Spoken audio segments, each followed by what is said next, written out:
Bonsoir, je suis Charlie. Et en ce 8 janvier 2015, je voudrais tout d'abord présenter mes condoléances sincères aux familles des victimes de l'attentat d'hier.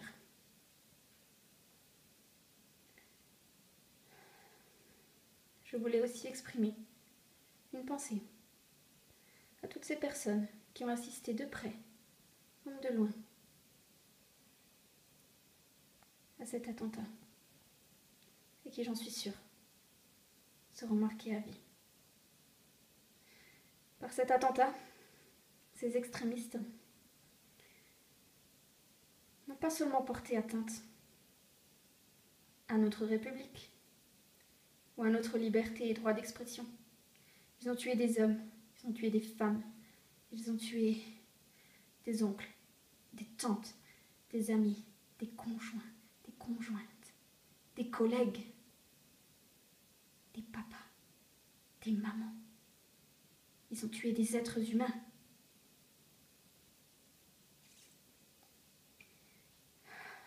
Pour une fois, le monde est d'accord. Ces victimes sont les nouveaux martyrs de la République française. Et la France, ainsi qu'une grande partie du monde, souffre avec eux.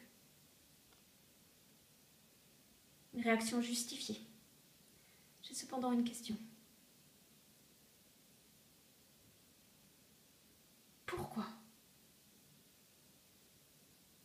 le monde entier a eu une réaction aussi vive lors de cet assassinat de 12 personnes, alors qu'aucune réaction n'est exprimée à la décapitation d'innombrables chrétiens. Je voudrais continuer à exploiter cette liberté d'expression pour laquelle ces martyrs ont donné leur vie, pour parler d'une minorité pas si minoritaire que ça, mais qui pourtant est oubliée. Si je vous disais qu'au Moyen-Orient, ces mêmes extrémistes qui s'en sont pris à nos concitoyens persécutent des innocents sous prétexte de leurs différences, les chrétiens, nous ne pouvons plus ignorer ce problème. C'est une atteinte à plusieurs articles des droits de l'homme. Ce même 7 janvier 2015, jour d'attentat, l'index mondial de persécution des 50 pays où être le chrétien coûte le plus cher, édité par Portes Ouvertes, est paru. Ces chrétiens sont persécutés sous diverses manières. Pression sociale, abus de pouvoir, viol, dépouillement, meurtre, terreur constante, barbarie. On les jette dehors de leur pays. On les torture d'une manière qui dépasse votre pire imagination. Frères, sœurs, on les tue tous.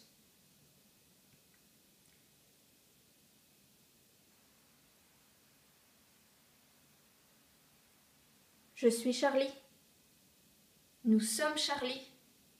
Les chrétiens décapités sont Charlie aussi.